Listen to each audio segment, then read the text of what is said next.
Bismillah ar-Rahman ar-Rahim. I would like to introduce myself. My name is Sultan Muhammad Al-Anizi, dental intern from Najran University. I would like to take this opportunity to thank Al-Qasim University for the great hospitality and great conference. And I would like to welcome our guest speaker, Dr. Keith Crickwood, Associate Dean of Research, Professor and Chair Department of Oral Health Science, College of Dental Medicine, Medical University of South Carolina, USA. Our lecture title will be Ethics and Professionalism in Dentistry.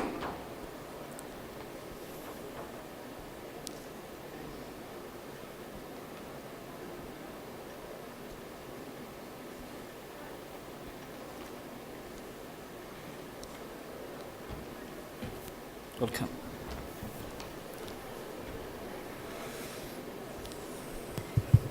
Good morning, everyone. Thank you for the kind introduction, and thanks to all the organizers here, especially the students organizing this. This has been a great event. My thanks to Dr. Ala and the Dean here at Qasim for their kind invitation to present here today. I think this is a wonderful opportunity to discuss a lot of things, and we've talked a lot about issues that are occurring in the U.S. as well as here regarding ethics and professionalism, and I think that we've had some robust discussions about this area. And so today I'd like to provide a lecture, but really an overview of what my perception is of this area right now. And so this isn't my area of expertise, but I'm going to do my best to cover this type of material for you so that you better have an understanding with students in mind especially, and then the young graduating professional as they enter into the workforce, some ideas that I have about this. Whoops. Do you have a slide advancer?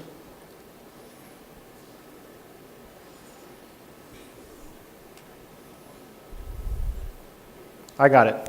No problem. I got it. So if you look at this slide, you have to pick one. Pick one of these. Ethics cannot be taught, meaning basically you have an innate sense of what's right or wrong, or you can actually look to see if so that the people basically have different abilities, and most people then will improve their decision making, their ethical decision making, with some education and practice. So how many think it's the first one? You have an innate ability to pick the right thing.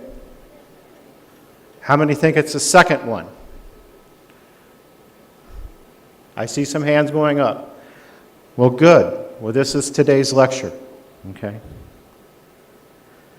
So today, the objectives, because I do this with all the students in lectures, we have learning objectives.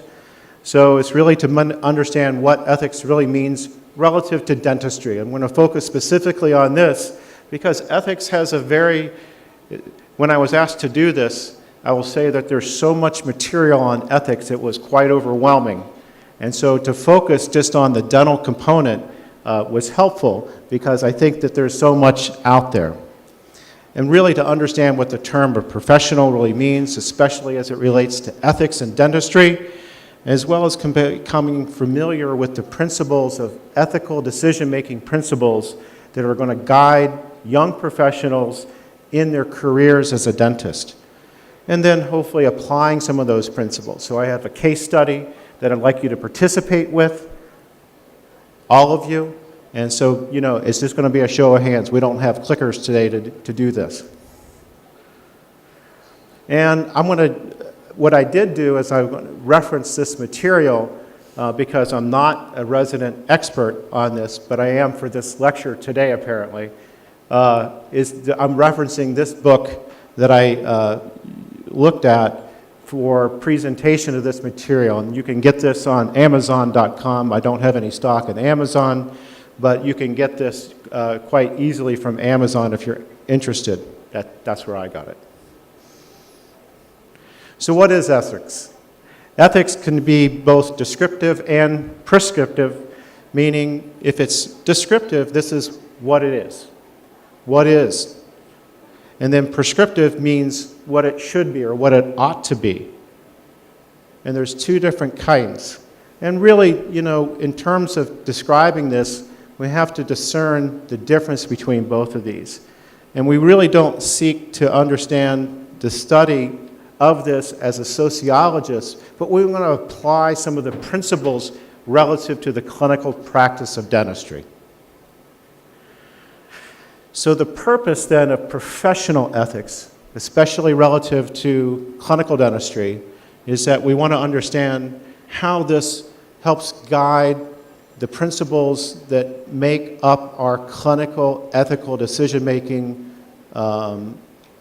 practices. And so this helps a professional decide when they're faced with a problem that has a moral issue. And these things are they're quite complex. And as our society evolves, it becomes more complex. Some of these issues become more and more complex in terms of, you know, who is making these decisions, how they're being made, and not just what the decision is.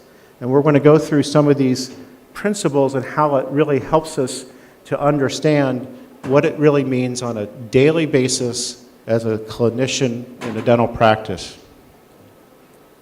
So specifically, relative to dental ethics, this serves as a standard by which all dental professionals are expected to adhere.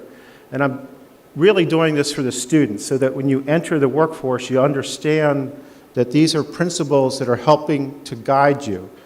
But really, this comes from society, and it comes from our parents a lot of times, and how we're positioned in this ethical decision-making process. So these are definitely learned experiences. It states that each member of the dental profession is responsible for maintaining and enriching. That's why you're here. You're maintaining, and some of you are actually enriching today, hopefully after this lecture, about what it is to be a dental professional. And it's important that each member choose to meet the obligations of the dental profession according to the principles that dictate the conscience and the needs based upon the public's needs. And so really this is a guiding principle. Both ethical and professional ethics means that we need to understand the guiding principles for all of these.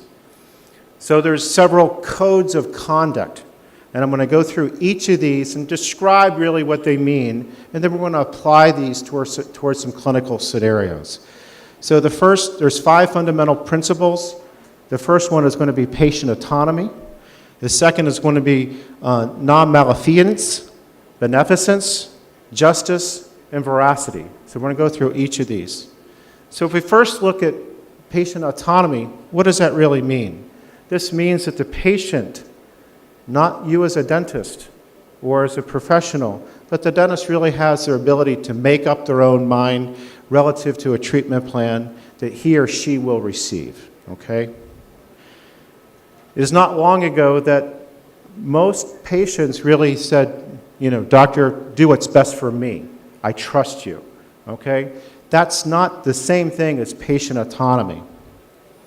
It's essential then that the patient has a say in the final decision-making process. So you can imagine that our role is really there to help guide people and make them understand what their treatment options truly are.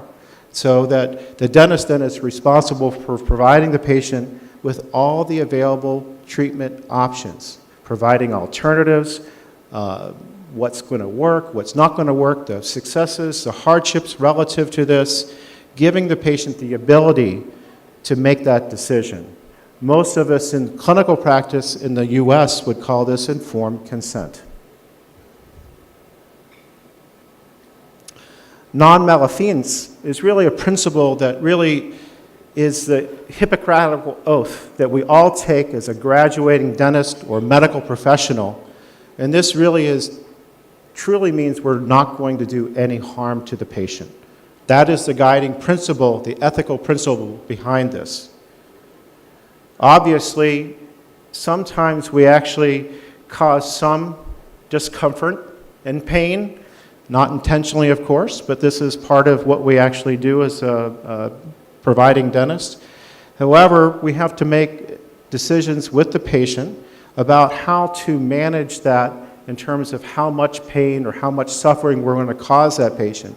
Again, informed consent is one of the things that guides us in terms of how we provide these services to our patients in an ethical and moral manner. However, then sometimes you're going to have this double effect, meaning you're going to provide this service to patients. You may actually cause some pain or discomfort that's going then to cause and cure something. And I'm thinking, as a periodontist, I can think about scaling and root planing, okay? So how many of you have done scaling and root planing? All of you.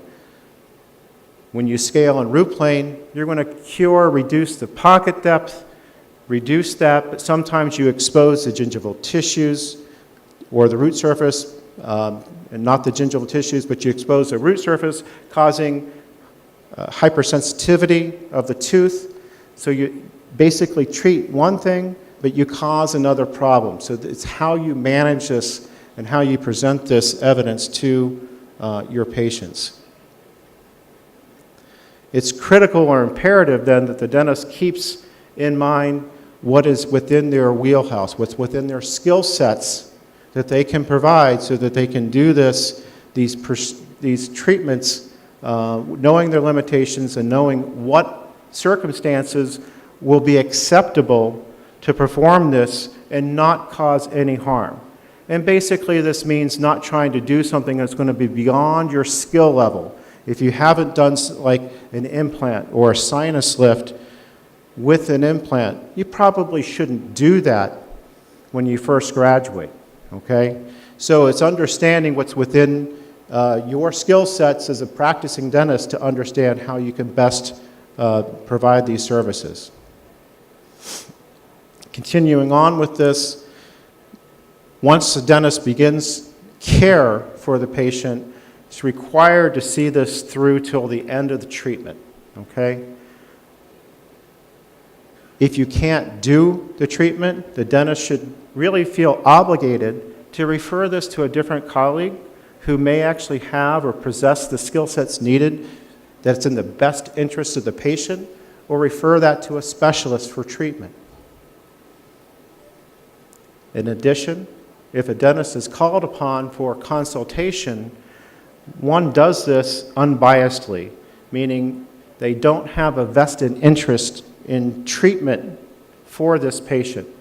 So if I'm a periodontist and you as a general dentist are referring this patient to me, I don't feel obligated to send that patient back knowing that you may not be the best dentist for this procedure that's a very high-risk procedure if you're a very junior-level clinician.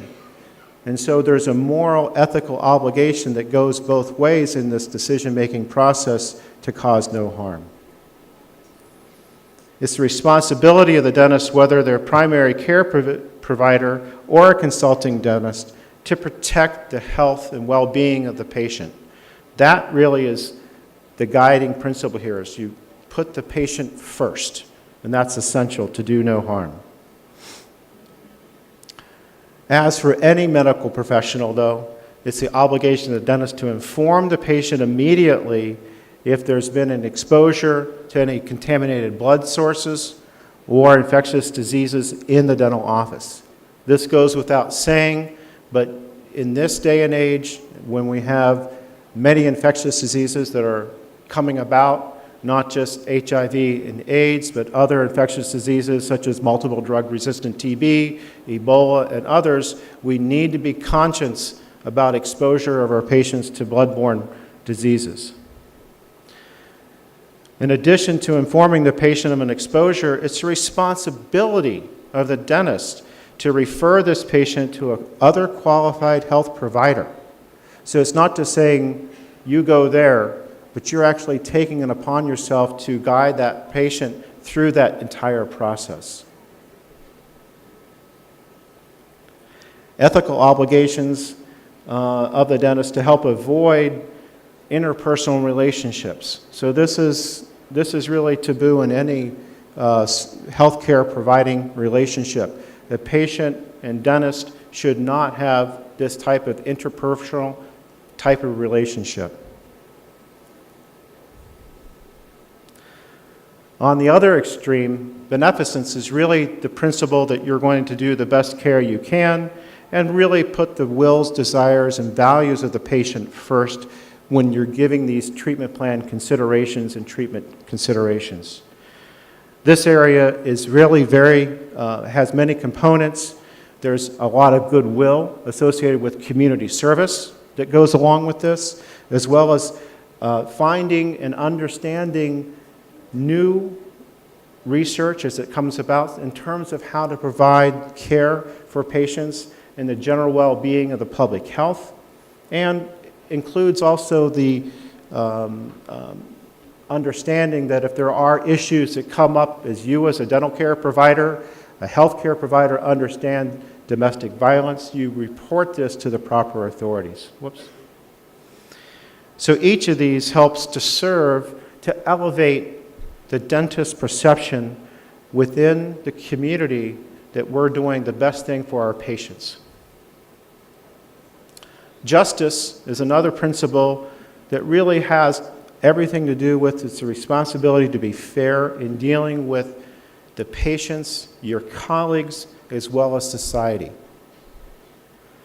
Essentially, this is a principle that is embodied that in the dental profession to actively pursue or improve access to care for all, and that it's becoming imperative that we rely on cues from society for these ethical compliance-related things. It includes, too, the practice of basically doing the same thing for everyone despite their backgrounds, whether it be different race, religion, creed, sex, otherwise. It also means that if you're called upon to be a professional in expert testimony, that you basically provide testimony without interference or personal bias, okay? And adjacent to this is the responsibility of a dentist to provide care without undermining the treatment given by another dentist.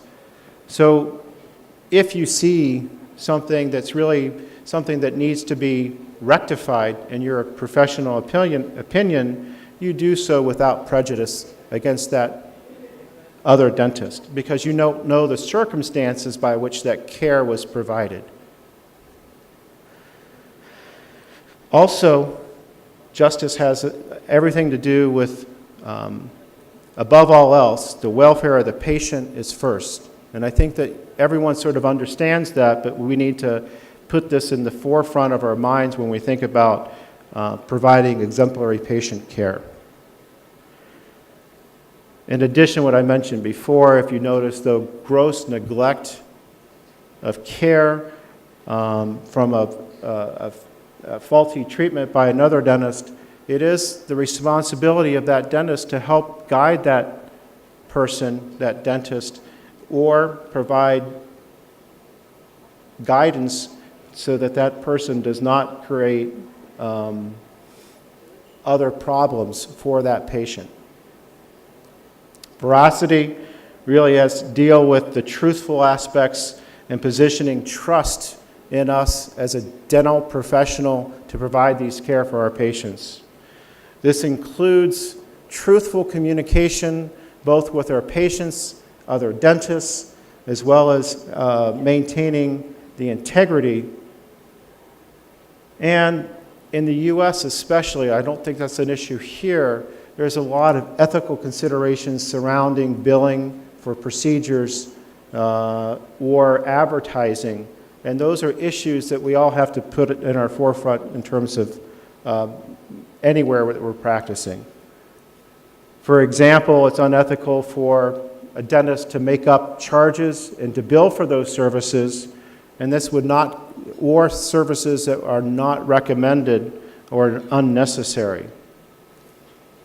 Such treatments also include referral to patients for unnecessary procedures to a specialist in order to gain profit or gain some other end benefit from that referring dentist. It's also unacceptable for a dentist to advertise or communicate in such a way to solicit a patient based upon partial truths. In other words, if you're a dentist and you're advertising and you say you're the most, carefree dentist, you're not going to cause any pain, you know that's going to be a partial truth. You're going to cause someone discomfort. So you know that that's not going to be true, so you can't advertise as such. Credentials. This is becoming an ever bigger popular question in the medical profession across the world, but it's imperative that we're truthful in terms of how we're presenting ourselves as specialists and the degrees that we hold. And I know this is a critical thing for people training here that want to go to the U.S. and then come back. We need to understand what types of degrees you can advertise for in terms of becoming a specialist, and it's really critical on how we actually have examples of this. So if you're in the public domain and you advertise yourself as a specialist, that doesn't mean that you can advertise yourself as a specialist, for instance, if you come and do a one-year fellowship in an orthodontics or periodontics program. You can't come back and advertise that unless you go through that entire program. Do you understand? So that's really critical that you understand that there are certain areas that are prescribed by the American Dental Association, for example, in the U.S., that are specialty, and we covered this yesterday in terms of the different types of specialties. So if you're not one of those recognized ADA specialties, you can't advertise as a specialist. For example, yesterday, Parish covered oral maxillofacial pain, and that's not yet a recognized specialty. So you can't advertise yourself as that type of specialist yet. Okay. All right, so here's the case that I wanted to present to you. And I chose something I thought would be relatively straightforward because I didn't want to create any controversy here because I don't fully understand all of the different issues that may be present here in Saudi Arabia. But I did pick a case that was relatively more applicable to junior practicing dentists. So here's a case where a general dentist is in the second year of practice, so a fresh graduate. I'll let you read this, but it's a 35-year-old patient in good health, although has been coming to see for examinations the last 5 years. Medically, she's stable, no known drug allergies. The treatment plan is primarily operative. So they're planning on doing composites due to caries and 2 faulty restorations on primary mandibular molars, first molars, both 19 and 30. And so these are castings that have failed. And so the treatment plan is to remove these and place full cast crowns. So the dentist starts by removing an onlay, or an inlay rather, onlay, a number 30, and they can't dislodge this because it's an MOD. They decide to cut it in half, to section the onlay, and take it out in pieces, even though they use a gauze in the back of the throat to help prevent the patient from swallowing. Guess what happens? Okay, the patient swallows it and then has many hard coughs afterwards, harder than that. So what do? So here's the dilemma. The dentist explained that you've swallowed this, but it'll probably pass through, okay? So it's probably fine. The dentist has recommended a chest and abdominal radiographs to confirm that this casting was not aspirated, meaning it went into the lungs, okay? You know that when it goes into the lungs, it can cause a fulminating pneumonia, and this can be a life-threatening situation. Now the dentist is faced with an ethical dilemma. What do you do? Okay? So here's where I need your participation. So what is the ethical response to this type of situation? And I'm going to give you a series of choices, and I want you to make a decision based upon what you see here. So number one, should the dentist tell people, how many think that the dentist should just say, don't worry about it. Patient will be just fine. This thing happens all the time. How many people think that's the right response? Probably the way I said it, you're not going to pick that. Okay? Number two, the dentist insists that the patient see a radiologist, they're caught as soon as possible, and the dentist's office will pay for any charges beyond that the medical insurance would cover. In this country, again, it may not be such an issue. However, I want to make sure that you understand that the dentist is going to follow up with that. How many think that's the proper response? Okay? People here? Number three, the dentist, or I put the dentistry, the dentist should let the patient go to work, and the co-workers and family should just keep an eye on them. Just observe and make sure that if there's any problems with respiratory distress, that they notify the dental office. How many think that's the proper response? Good. The dentist insists that the patient be seen, but they're not going to pay for anything beyond medical insurance. Exactly. Can anyone think of any other scenarios? Anyone? Go ahead. If the patient signed consent, again, as any possible things that might happen. So the question is, if the patient signed informed consent, does the dentist then have any ethical responsibility if they signed informed consent? What do you...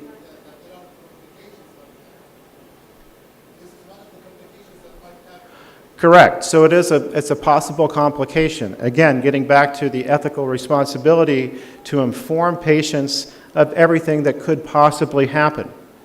So meaning that you should not have to follow up because you've already provided them with informed consent that this could possibly happen.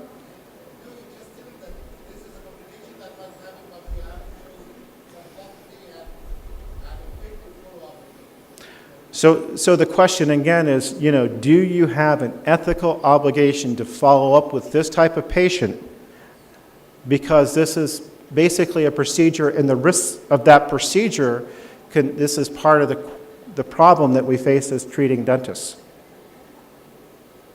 I think we all have an ethical, moral responsibility to our patients. So again, I think this is an example of how, even though we could have informed consent, that we've provided the information to the patient that these types of things can happen, we have a moral, ethical responsibility to that patient in order to provide them the best quality care.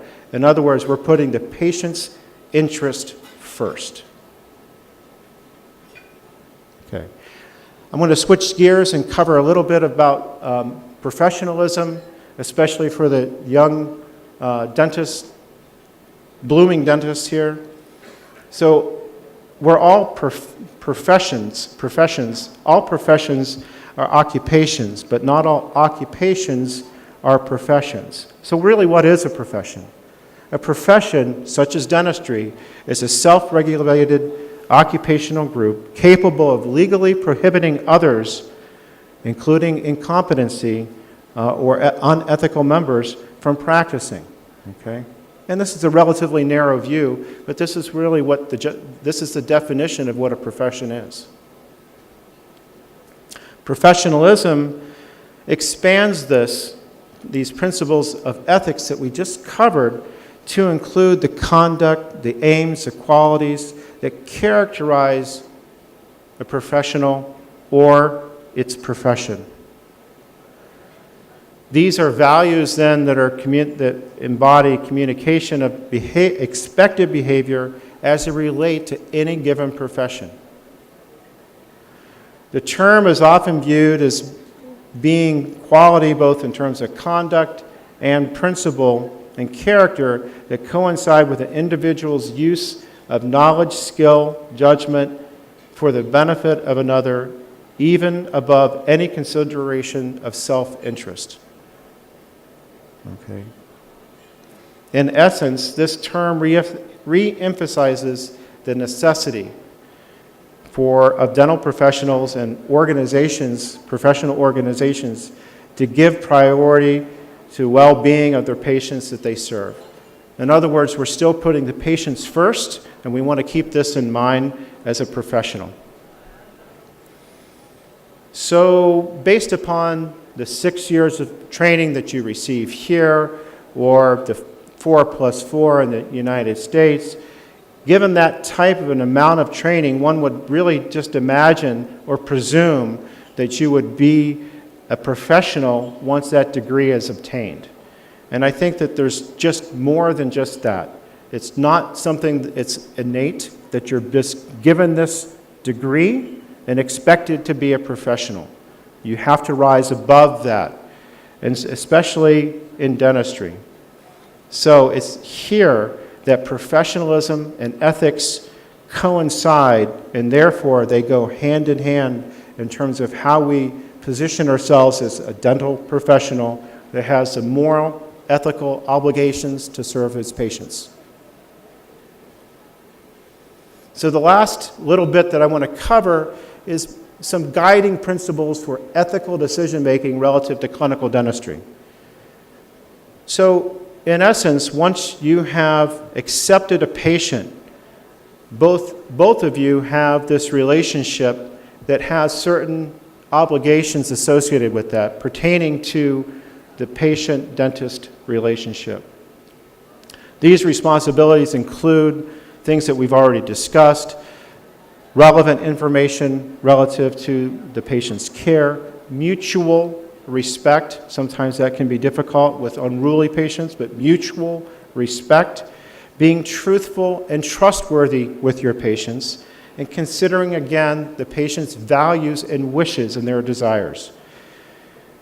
Circumstances also guide us in terms of what the dentist may make, and ethical considerations are really limitless. So you're not bound by a certain way to do something because of your ethics. Ethics really is a guiding principle, but you have many, many opportunities to provide ethical care. And so this is almost limitless. It's how you position the patient first. Often these decision-making practices or the process can be as simple as applying the golden rule. And that is, do unto others as you would have them do unto you. So basically, if you would put yourself in the patient's situation, would you feel comfortable accepting that type of treatment? So put yourself in the patient's perspective and ask yourself, would I do that to myself? So here's 4 steps in making an ethical decision-making practice in dental situations. First, it's important and critical to identify alternatives, meaning you determine the most appropriate course of action, but you also identify all the circumstances that can result from that procedure, relaying, just like we talked about with that potentially aspirated onlay, that these types of things can happen, and you provided alternatives to the patient in terms of all of the alternatives. You also then determine what's professionally at stake as it relates to your professional opinion as a dentist. Determining what else is ethically at stake takes a broader perspective of what is ethical at stake for the patient in each treatment alternative. And so you take a broader view then of all of these options that's presented and make a determination of what else could be at stake ethically given each of those different alternative options presented to the patient. And then you determine what ought to be due, okay? Ought to be done, meaning prescriptive ethics. That we talked, one of those first slides I just gave you, what ought to be done. Or ranking the alternatives in terms of what would be the least to the most options for that patient, and applying the decision-making with various values, virtues, rules, rights, and professional norms. The last slide or next to last slide is a quick and dirty test for ethical decision-making, and this comes from the American Dental Association, and this is called the ACD test. And the first A means assess. Assess asks the question, is it true? Is it fair? Is it accurate? Is it what I'm doing legal? So first is assess. Second is communicate. We talked a lot about that. Informed decision-making processes are essential for communication. As a practicing dentist, this is an essential component to every dentist's clinical practice. The dentist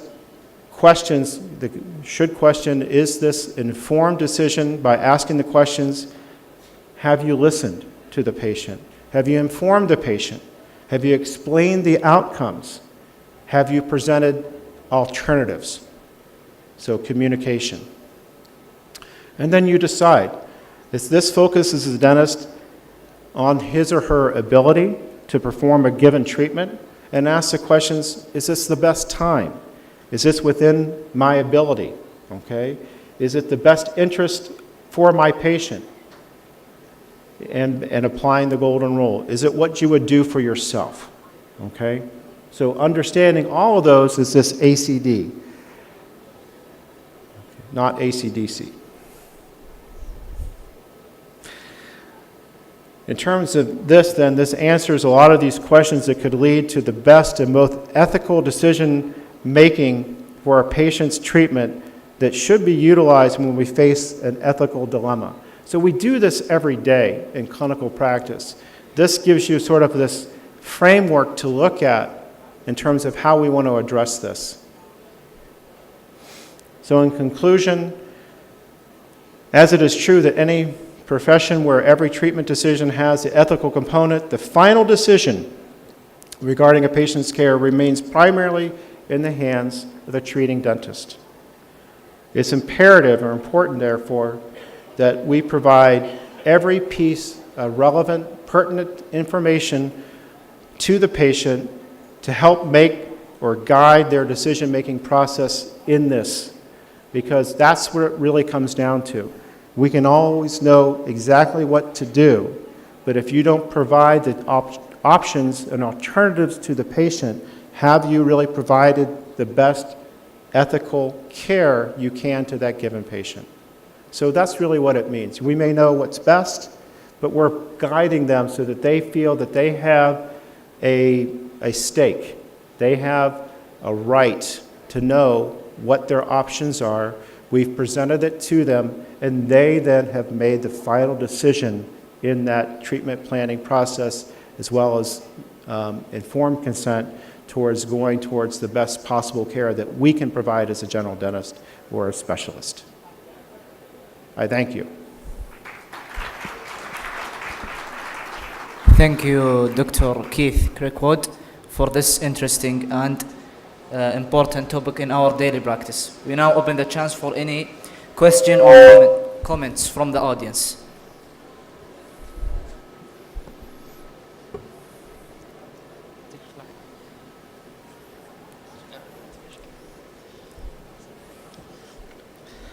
Just I wanted to ask you, Doctor, about some patient came to our clinic with already treatment plan.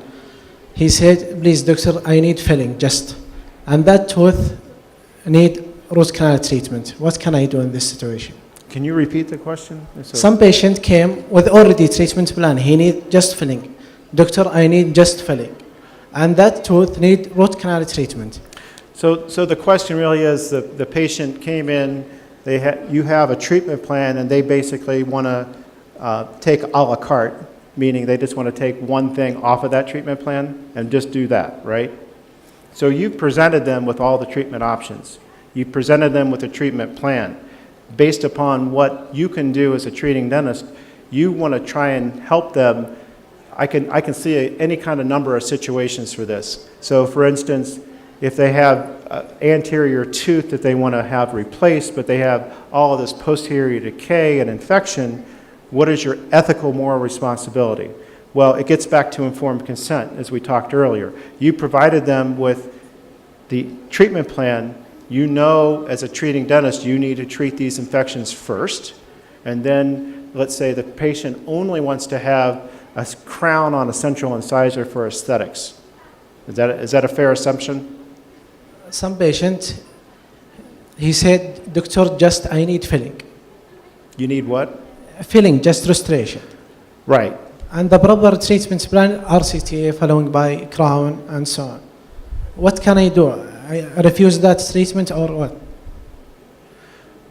Well, I think you've hit on an issue where we all come to grips with this. So you, as a treating dentist, have an ethical responsibility to treat that patient's disease, right? You're doing the best thing for them. So you have a responsibility, just like we covered, to communicate that with them. Your responsibility is to be more, you inform them. You help guide their decision. You should actually come away with you're providing the best quality care by doing the right thing for them. Yes, and you know, if the patient didn't agree with what you're trying to do, then perhaps morally, ethically, they'd be better served by a different dentist.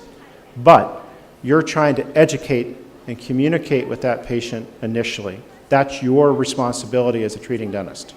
Also one question, please. Some dental students or also specialists, they show some cases in social media. Social media? Yeah, like Twitter or Instagram or Facebook. This is ethical part or not? That's probably not ethical.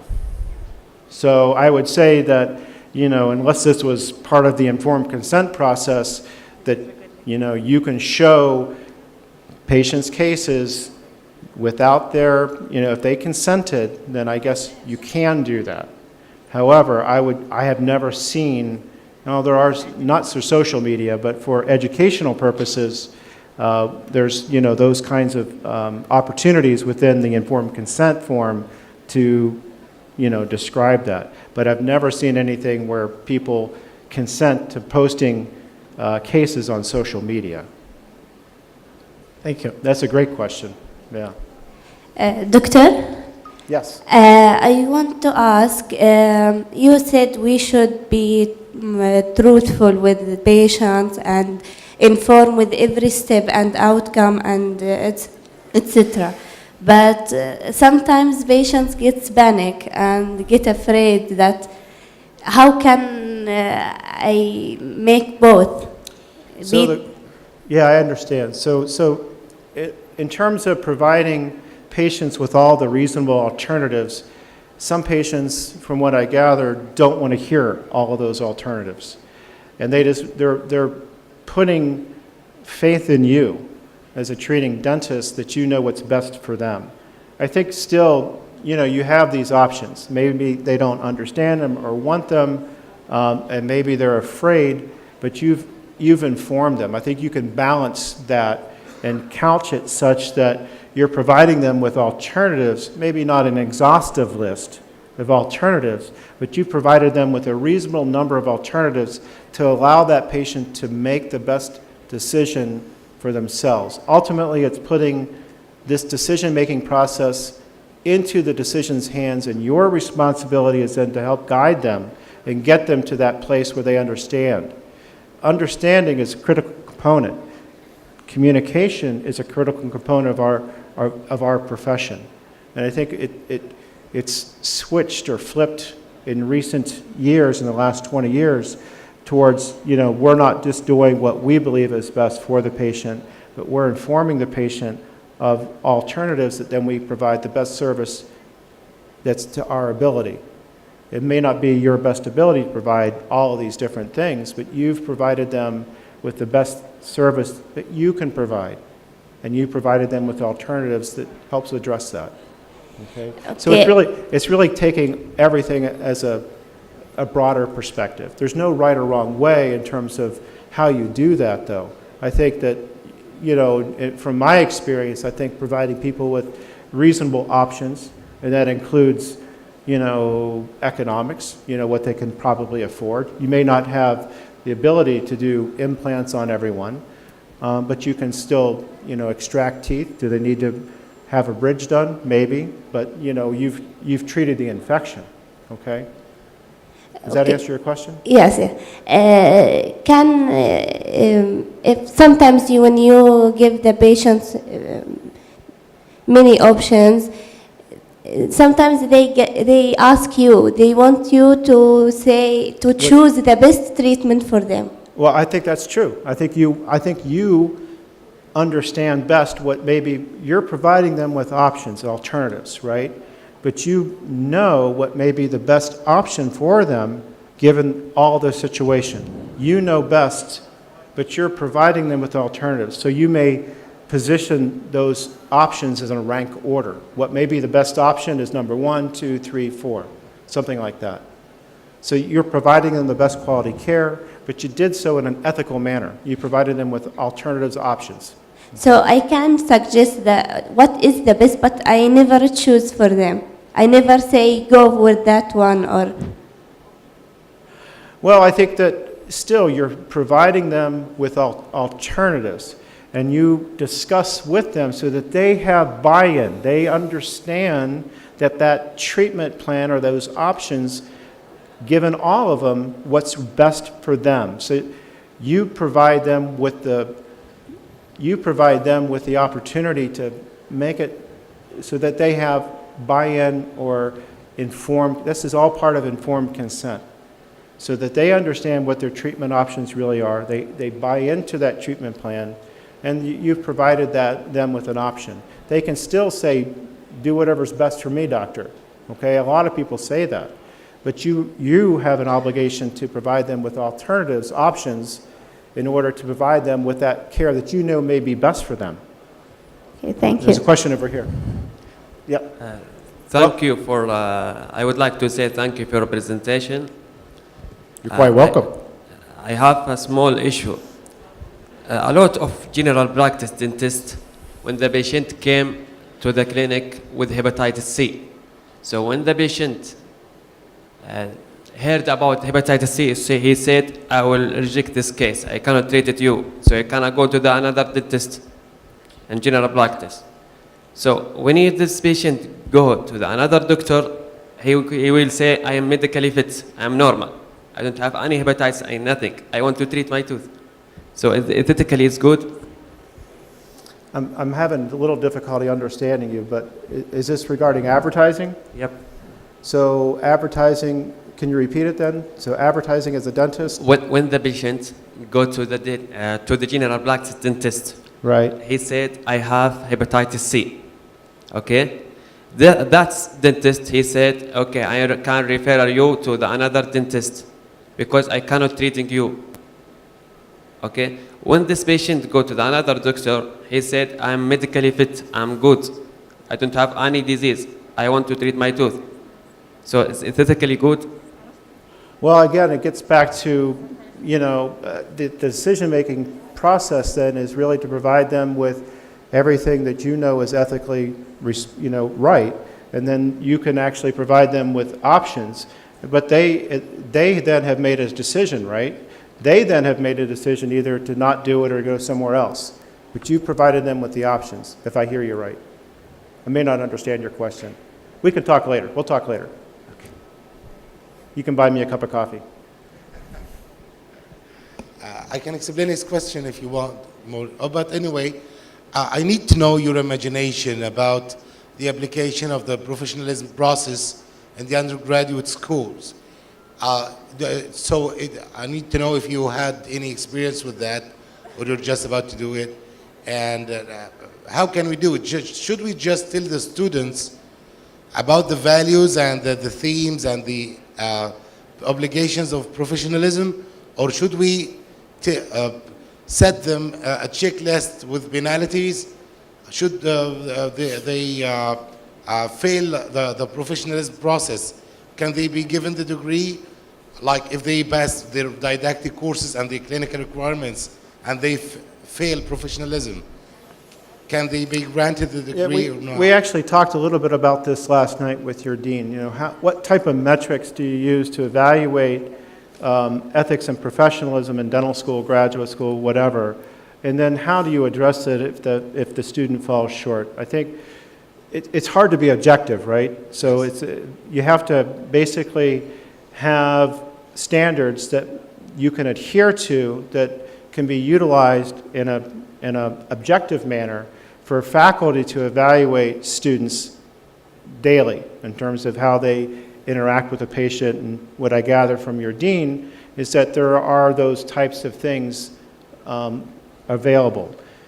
And I think that, you know, it's the responsibility then of the faculty member to talk with the student, make them understand why they failed this, and how they then could remediate to make that process better.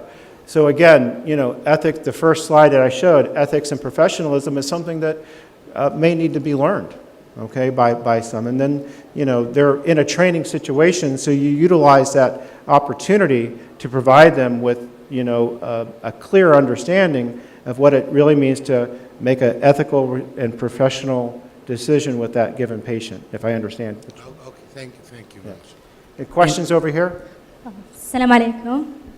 Doctor, if I did mistake during treatment, should I tell the patient or should I keep quiet and complete the treatment? Can you understand? If I make any mistake during the treatment, should I tell the patient or keep it continue the treatment? Can you repeat the question, please? If I did mistake during treatment, should I tell the patient or should I keep quiet and complete the treatment? If I make a mistake during the treatment, should I continue or tell the patient? So the question really is, if you're providing care and you make a mistake, should you tell the patient? Yeah. So I mean, sure. I mean, ethically, you have stuff happens, right? So it's again getting back to informed consent. This is what we're going to do. You know, you agree to the risks that this procedure may involve. It may involve, in the case that we covered, aspiration of an onlay, but that's part of the informed consent. So yes, you have an ethical obligation to inform the patient, absolutely. Yes, here. Sareem? Yeah. Yeah, thank you, Prof, for your excellent presentation. I'm just wondering, delivering the bad news and ethical issue, can you please highlight if a dentist, general practice, discover some cancer, and how he can act and how he can deliver the bad news to the patient according to the ethical values. Thank you. Ethical values on which type of case? A cancer case, for example. Oral cancer? Yes. That's a good question. So you mean in terms of diagnosis, treatment, or so the question really is, what is the oral ethical responsibility in informing a patient regarding oral cancer potential diagnosis? So I think that, you know, in general, we as treating dentists are often the first to acknowledge oral cancer. As part of our comprehensive oral examinations, we all provide oral cancer screens to our patients, or we should.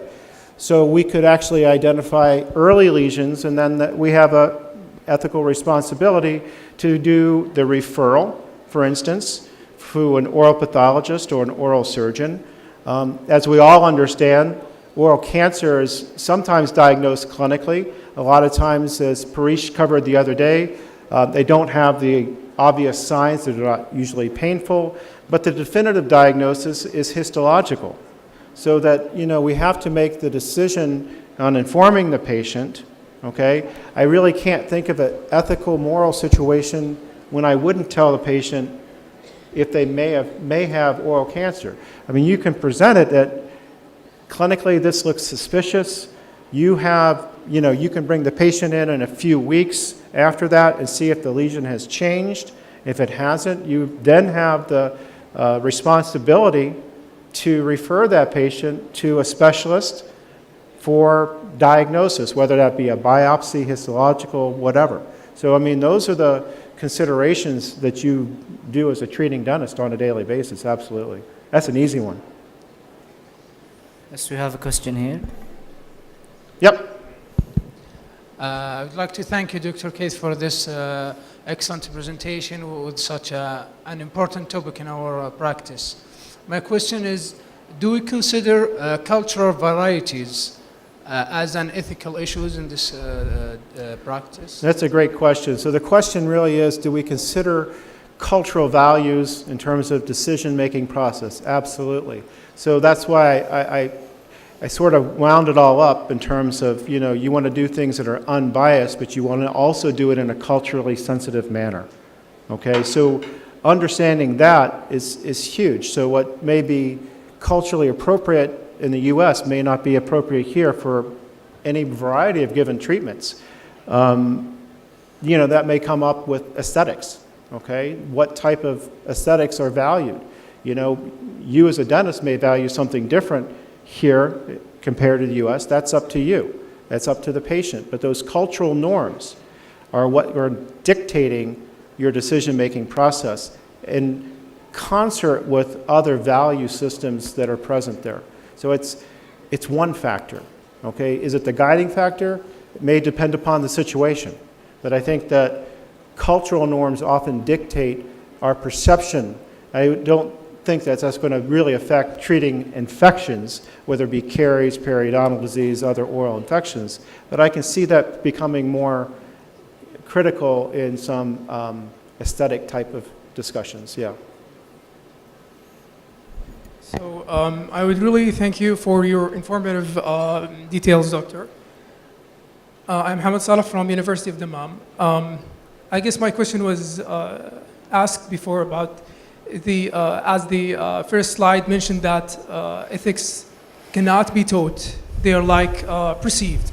So will ethics can happen to differ from part to part depending on the geographical area or local beliefs? And who actually regulates the international understanding for ethics? You know, that's a great question. So I think it gets back to the previous question about cultural norms. What is innate, not learned, may be different even almost culturally because it's environmental, norms dictate our perception of some things maybe what's ethical. I think in general we're all on the same page, okay, to be perfectly honest. The first slide was really to say, is it something innate or is it something that can be learned? And in that terms of learning, that means that you're going to take considerations of what is culturally norm, religiously normal values, all of those shape that ethical decision-making process. So I think it's still something learned, okay? And often I think it comes from our parents, okay?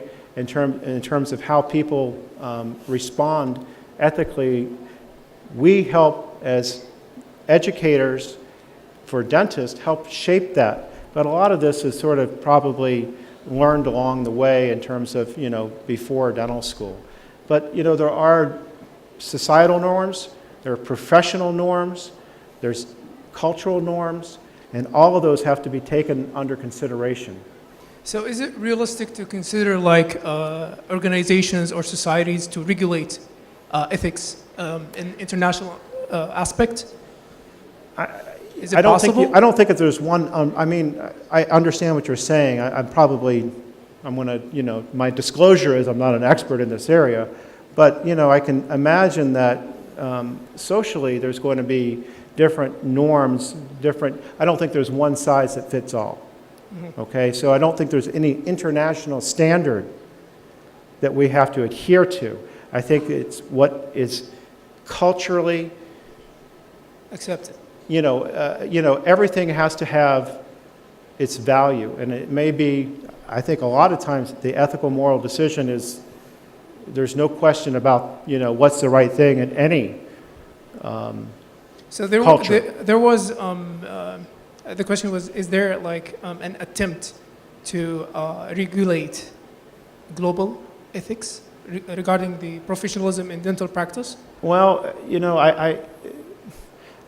I looked actually, and I can talk to the dean later about this, but I couldn't find it on any website within this country what the ethical norms relative to dentistry are.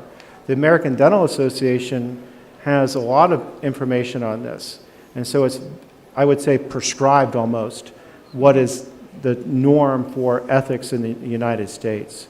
And so I took some of that information and tried to apply it towards, what would be here that would have, rise above any cultural differences in terms of ethics. Is there any other country that apply the same concept, the same American concepts for ethics? And did that actually work for them? I don't know the answer to that. That's a good question. I don't know. I don't know. Okay, thank you very much. Yeah. There was a question over here, I think. Yes, last question. Any other questions? I think. Hi, doctor. How are you? I'm doing well. If I'm an intern student and the patient come to me while he's know that I'm an intern student, he refused to get the treatment plan from me because I'm still intern student. So I'm thinking sometimes to give him the treatment, then I'm going to tell him I'm intern student. Is that ethical or not? So the question really is it you who should provide the treatment? Yeah. Or somebody else? No, me. Not you? No, me. Oh. Me. I'm sorry. I will do the treatment for him. She is saying if she tell the patient she's an intern, he will refuse the treatment. So is it ethical to not tell the patient I'm an intern? That's right. Yeah. So the question really is, just to repeat it if I understand correctly, do you have, as an intern, the responsibility to treat a patient, or did that patient refuse your treatment plan and go to a different student? Yeah, not different student. If he know that she's a student, he will ask for a doctor with an experience. Well, that's up to, so again, that's a good question. So it gets back to, putting the patient first and doing you could probably do it as well as any treating dentist, but it's really, that's the patient's opinion. Right to have an option. And so that's where that resides. And sometimes that happens. Not all patients, when you get out into private practice, you come up with a treatment plan that you may think is the best treatment plan in the world, but the patient says that's not right for me, or I don't think that you're able to do this. Yeah. And so that patient then has a right, an ethical, moral right, to go somewhere else to seek out what they perceive is going to be the best option for them. So get used to it. It's going to happen. Thank you very much. Okay. Thank you so much for the attendance, and special thanks to our guest speaker, Dr. Keith Kirkwood, Associate Dean of Research, Professor and Chair, Department of Oral Health Science, College of Dental Medicine, Medical University of South Carolina, USA. Thank you so much. Thank you.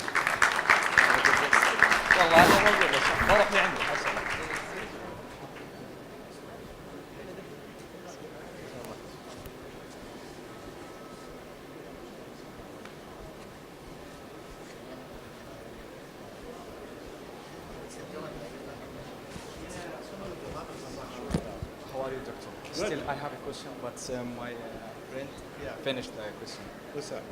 Before maybe 3 months or 4 months, we receive a patient.